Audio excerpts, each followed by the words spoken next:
Hello, and thanks for joining us today, our webinar. I'm Cory Walters, Associate Professor in the Department of Agricultural Economics and the Center of Agricultural Profitability at the University of Nebraska, Lincoln. Today's webinar is part of our center's weekly webinar series. Find an archive of past webinars and register for upcoming webinars on our website, cap.unl.edu. Today, we are proud to present this webinar with the Clayton Yeutter Institute of International Trade and Finance here at the University of Nebraska.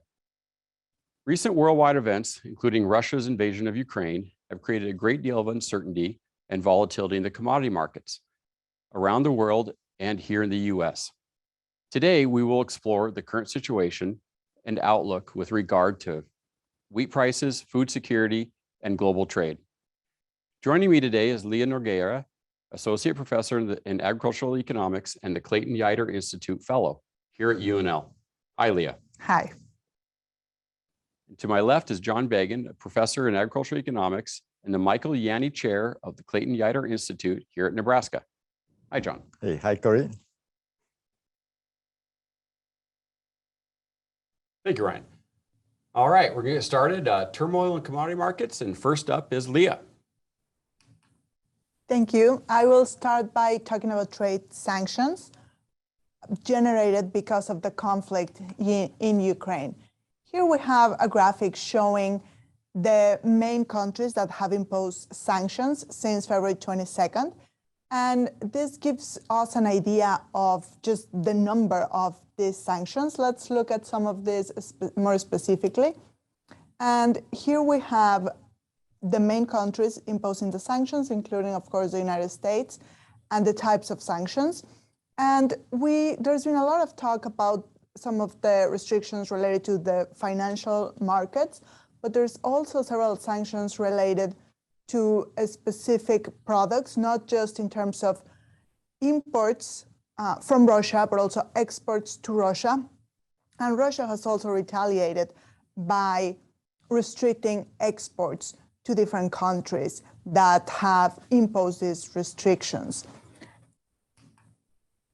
And part of the problem with these sanctions and the retaliation by Russia is related to the global food security. We see here that Ukraine and Russia provide a large amount of exports in some of the main commodities around the world, like wheat, barley, corn, rapeseed or canola, and sunflower seed.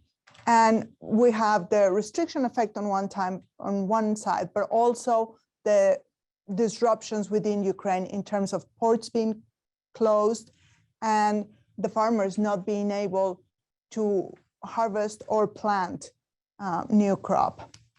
So on top of all of that, we also have increases in freight rates around the globe.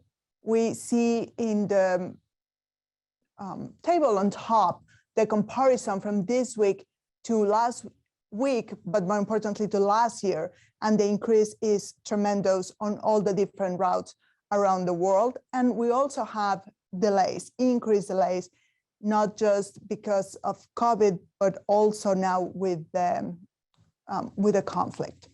Let's focus on wheat now, being one of the main commodities affected. We have Russia and Ukraine being very important wheat exporters, and that's going to affect the availability of wheat around the world, pushing prices up. We see here the world's largest producers, and some of these producers are going to increase their exports. We're already seeing India and Australia increasing wheat imports, and right now Argentina and Brazil are preparing for their planting season, and it's projected that they will increase acres. It's still too early to know how, if they will be able to make up for the reduced exports from Russia and Ukraine. And this leads us to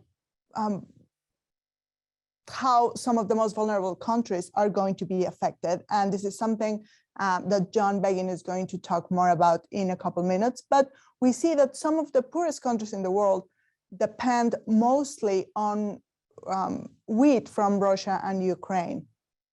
So how much of this shuffling of exports from other countries are going to be able to make up for it is still too early to know.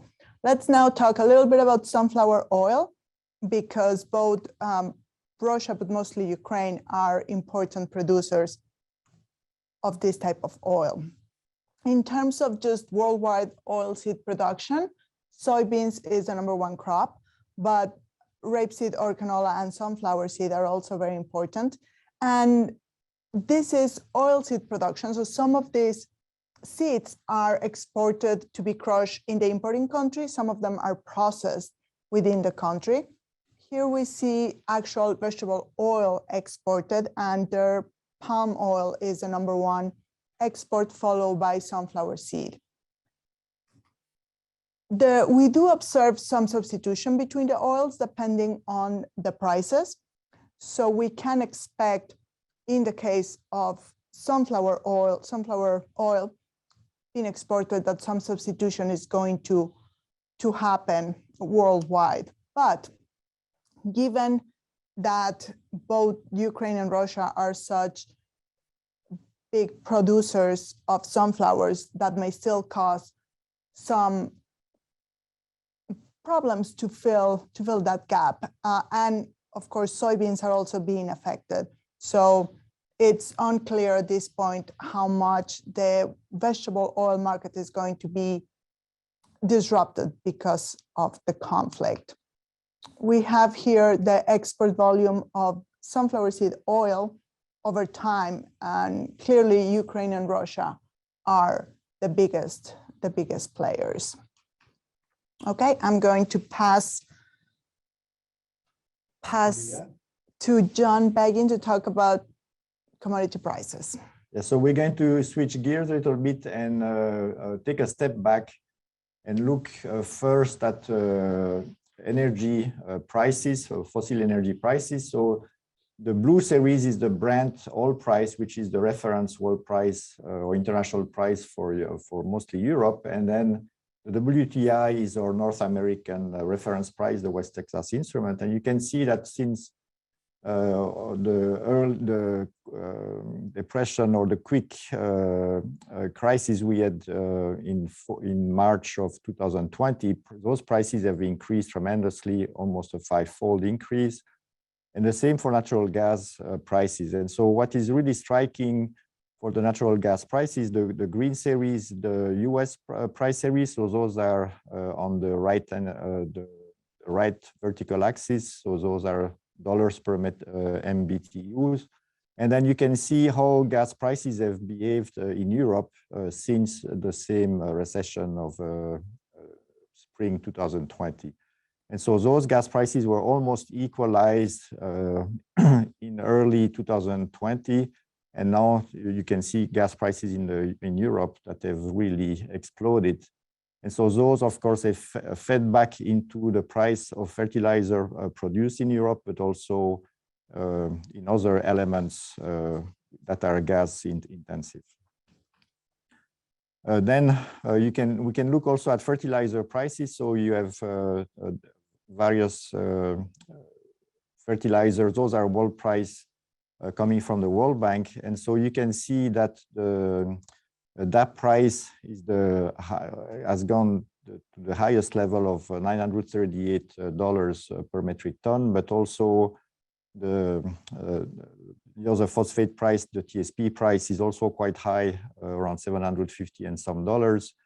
And then urea, of course, as well, so above $900. And so the potassium chloride is the one that is a little bit less extreme, but still quite high. And so the bottom series there is a phosphate rock, which is in a sense an ingredient into making those fertilizer. And so you can see that the ingredient itself has increased, but still not quite as dramatically as those fertilizer prices. So this is another element that is pushing the cost of agriculture and eventually the cost of food.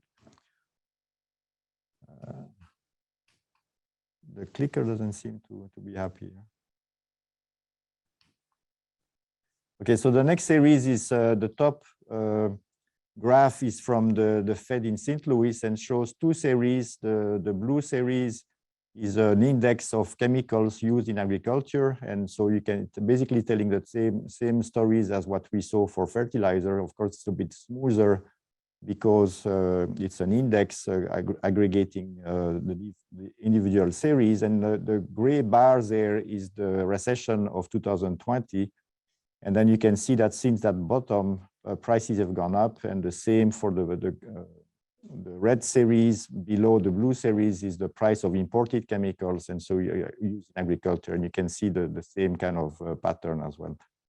The bottom graph is US diesel sales price, and so you can see that's a longer series, so that's why the gray bars of recessions don't appear at the same level as the top graph, but you can see about the same pattern of increase since the recession, and of course that's going to feed back into transportation and cost of production and marketing in the US. What is also interesting is that nominally, at least, you can see that prices were as high as in 2008. Of course, we had 15 years of inflation since, but you can see that that element is quite, so we're in quite extreme territories in terms of price levels for all those input. Whoop. Of course, those, did I go? Apologize. So those feed into commodity prices, of course, and so you can see the soybean world price. Those are prices per metric ton. So I apologize for not showing that in cents per bushel. So when you do pricing comparison internationally, that's what you use. Typically, is the metric system. So we can see the big increase and the volatility in the soybean price. Also also since about the bottom of the recession of 2020, and then the same pattern for also corn and wheat. And then the only big difference compared to 2008 is that rice prices didn't go nearly as high, and actually are well within the historical range. And remember that in 2008, the crisis with the rice prices came from the fact that many exporters put restrictions on their exports to limit the domestic market price increase, but that resulted in world prices exploding through the roof, so to speak. So anyway, but we can still see that for wheat, corn, and soybean, prices have been quite volatile and increasing. So here on this graph, I have meat prices. So I have a beef price. That's a wholesale price out of Australia and New Zealand. That's the blue series.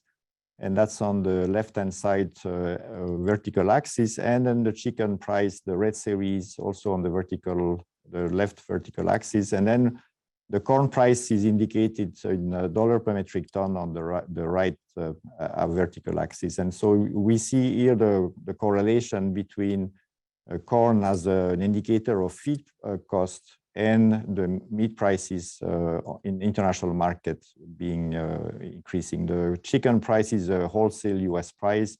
That's quite indicative of what's happening in many places. So here I'm just summarize, here this slides relate to what Leah has been talking, and the substitution between different vegetable oils. And so we can see again the same pattern of sharp increase in those prices. Also the ways those prices tend to co-move because of the high substitution in consumption. And typically they're well within a band. And so what is interesting to see is that the band is quite spreading with the volatility. And to me, the most striking element is to see how high the palm oil price has gone up. And so people typically use palm oil in food processing. It's the cheaper of the oils historically, and I presume maybe through substitution and a stronger demand to substitute away from the most expensive one. actually palm oil has become more expensive than some of the more refined oils that typically are more expensive. So just here to summarize the point, so energy prices are very volatile and up since the recession of 2020. Fertilizer prices and commodity prices have followed, and food prices also are increasing quite significantly. So all those here are indices based in 2012, but so you can see the pattern that's totally unambiguous.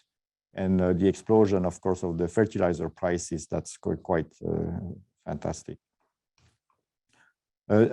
One more element away from commodities is the exchange rate, an exchange rate issue. So this is the US dollar index, which is the price of a commodity basket, of foreign currencies. So in a sense, it shows the purchase power of a dollar in terms of buying foreign currencies. So the US dollar index has most of the important world currencies except the Chinese yuan. And if you look at what's happening, what had happened in 2004, 2008 during the ramp up of prices before the 2008 crisis, the dollar actually had lost value relative to many currencies. So you can see that big downwards starting around 2000 to 2008. And then contrasting to that, now currently the US dollar is quite high with the index being close to 100, to a value of 100, indicating that it is quite expensive to buy. And so for countries that import food, typically those tenders are in US dollars, and then you have to buy dollars to purchase those food imports. And so that is an additional element that adds to the cost. So in a sense, we have, Leah talked about freight rates increasing, we have commodity prices increasing, and now the exchange rate, which is also an additional element of cost increase for net importing countries. So if we look at the potential dependency, so this is the ratio of import over domestic use. I have the table as corn dependency on the left, and then the next columns are for wheat dependency. And so I'm focusing here on countries in the Middle East and North Africa, which were countries, if you remember, you say, so some of the Arab Spring countries like Tunisia and Egypt, and other countries where, think of Lebanon as countries that have had some political instability, and where high dependency really creates a high cost of import that is either absorbed partially by government with subsidies, but with limited resources to do that, or facing potential political unrest because of food prices. Here's the last table I have is about vegetable oil, which was discussed by Leah.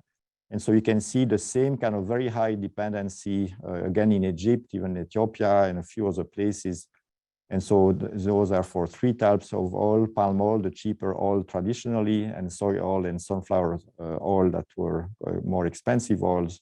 But so those are also concerning, as we saw that those prices were increasing tremendously. And so political stability, at least on the grain side and the imported oil side, is to me quite concerning. Awesome, Jonathan. Thank you. I'm going to take a little different view, building on both Leah and John. Part of this is from my academic side, and then part of this is also from my exposure as a farmer, in how I would as a farmer walk through these markets, and how responses will be, because as a farmer, the profit opportunities are really high, but so is the financial risk exposure. It's never been this high, and that's causing a lot of grief, but it's also providing opportunities. So let's jump into a few things here that I typically look at and watch for as an individual in these markets, and how I can do my best as a farmer to beat down these prices by producing as much of this stuff as possible, because the price is telling me to. So I would start first by looking at policy changes. I'm going to go into prices, who's in there. I want to look at also who are the participants in these markets. While I'm a participant, I'm on the sideline right now. as much as possible. Even though I'm being offered prices really nice, I'm still not ready to sell everything that we have in the bins from last year and this crop going forward. And I'll touch a little bit on that on the domestic production side. And then we'll look a little bit into beyond. Just this week, the Biden administration is going to allow some summertime E15. This gets fairly complex pretty fast. According to the industry, this is going to impact around 2,300 gas stations. However, we're not going to have new supply of corn until this fall. So what are we doing with? We're going to need ethanol plants producing right now additional ethanol. So we see that nearby price is now hitting new highs here a few hours ago, trading around $7.80 a bushel. And that's great for anyone who's been able to walk through, any producer or seller walk through this market and hold on to corn this long. That's tough. And then we have some impacts on the meat markets as we're going to be using more corn for something else. But then you get distillers grains in there. So like I said, it gets fairly complex. So let this thing sift itself out for a little bit. So what do farmers see? On the wheat side, the July 22 futures are sitting around 1178. This would be something that the Nebraska growers, Kansas, Oklahoma, the winter wheat this year, they'd be able to get in on this with this year's production. It's obviously unforeseen. You can see the price series going back over a year ago when prices were substantially lower. So pretty optimistic times in the growing side. Again, that's just on the prices. Soybeans is also the same thing. We get into July. This is not new crop though. We got to go a little further out, and they're also pretty high. And I'll touch on that here a little bit. So this is going to definitely incentivize additional investment, not only on the acreage side, but also within crop, within an acre. The fertilizer use, the chemical use, however that will be, there'll be a bigger return for whatever investment you're willing to make, because each bushel now is worth that much more. Let's get into basis for a second. This is the difference between that futures market that any one of us can participate in, and then that cash market to where we're actually moving the physical grain. So it essentially reflects whether the market wants your grain. Things are not too bad for hard red winter wheat in the northwest part of the state. We're sitting right now around 93 under futures, and typically that's in the minus 70 cents. So we're within range right there. What we're really looking for is we don't want that thing to be $1.93 under and then see an expected basis of minus 70. Tells you there's a break between using it and the futures, or who wants it in the futures. On the soybean side, also very similar, 60 cents to 40 cents. So things are pretty reasonable. People are buying at these higher prices on the cash side. Open interest. Let's go into the futures markets. This essentially reflects the number of outstanding contracts and market activity. So this would be like all of the buyers that haven't sold anything yet, or all the sellers who hadn't bought anything yet. And you have wheat on the top and soybeans on the bottom there. And what you see most recently, you have to go over the very right end over there, and you see that recently there's actually been people getting out of the wheat market. It takes to enter into the wheat market as a speculator or even as a farmer with their own hedging account. It takes some guts, because you need money, because you very well have margin calls. And when you start each contract, if it moves $1, each contract is $5,000 in a margin call. And if you have multiples of those, you can be heading to the bank right away to get a loan to make these margin calls. And this volatility can actually drive people out of the market. So there's less representation in the market, which then further adds to the chaos, let's say. On the soybean side, recently it's also been dropping off with fewer people in the futures markets. Let's go over to the speculators for a second. They're always an interesting group to take a look at. What I have here is their net position. So on the vertical axis there is just the number of net long contracts. So I took all the buyers, subtracted the sellers, and what you can see is, as a group, how are the speculators viewing the market, just as a group, okay? On the wheat side, as a group, they're positive. So there's more buyers of wheat than there are sellers on the speculator side. And then on the soybean side, the same story, although they've been reducing their position to be not as long as they were over the past 3-4 months here. Let's go into production possibilities. Here we have the drought map. Let's start off with wheat, and then go to like Nebraska, Kansas, Oklahoma, Texas, on up through there. You even get in North Dakota for spring wheat. It's, you know, you see some evidence of drought. So it's not looking super optimistic on the soybean side. I'm going to jump on that here, and I'm going to come back to wheat again.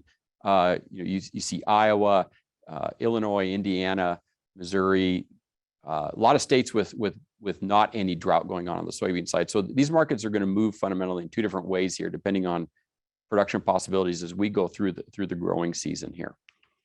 There's a little bit more on wheat since wheat's already planted, because we're talking about winter wheat. We have the crop progress condition here. The top one is Nebraska, and you see that about almost in April there, we're just starting crop progress, and you can see we're coming in under you know, the past 4 years. So conditions out west aren't the most favorable for you know, an abundant crop at this point. Going down the next one to Kansas, we're not as bad as 2018, but not as good as you know, most other recent years.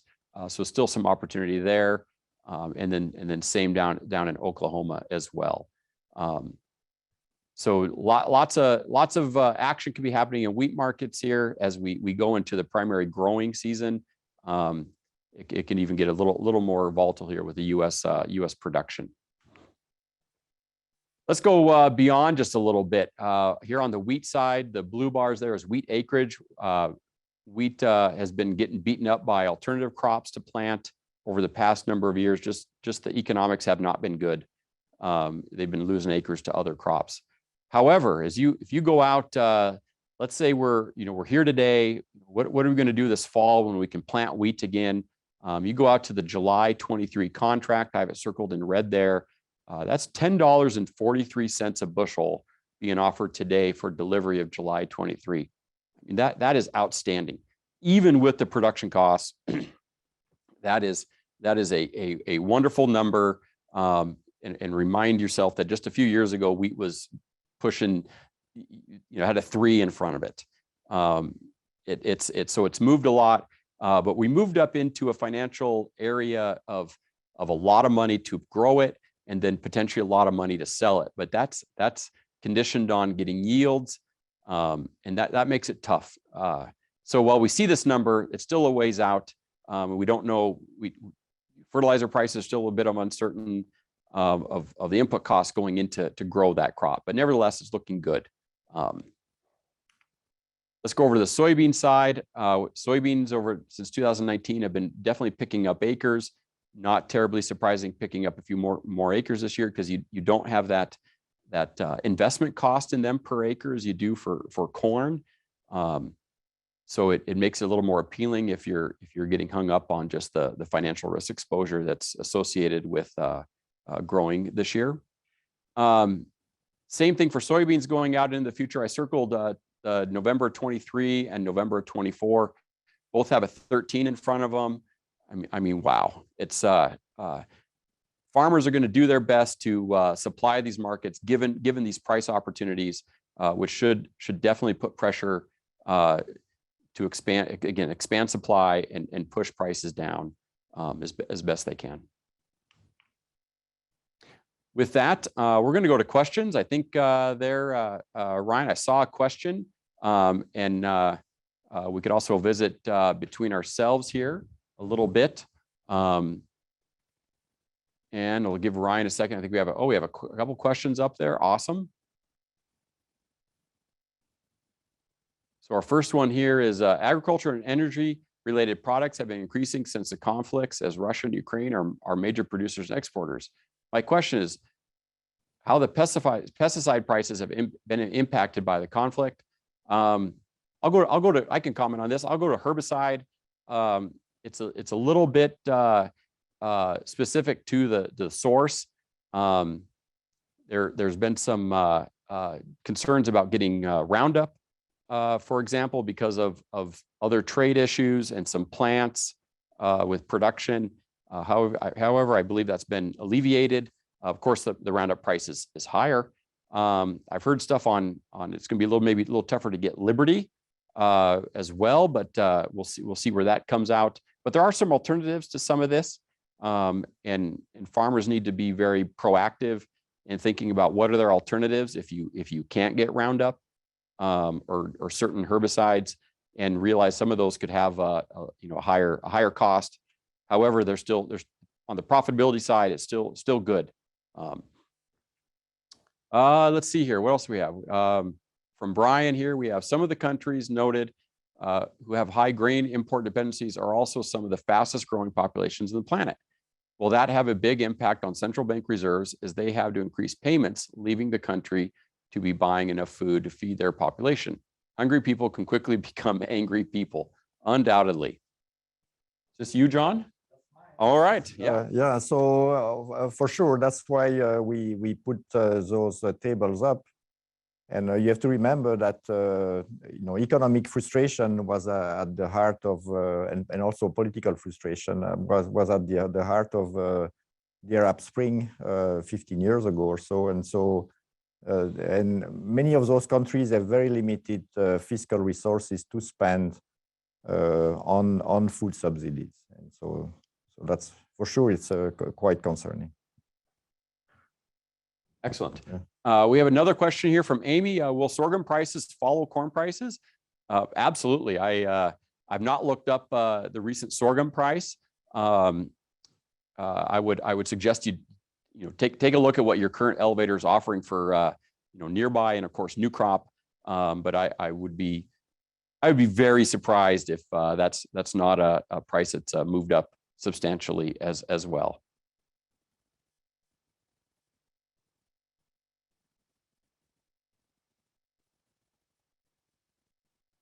So not seeing any other questions. We still have a few minutes here, so maybe with one of us speaking, one of us may have thought of something else to bring up to the other person.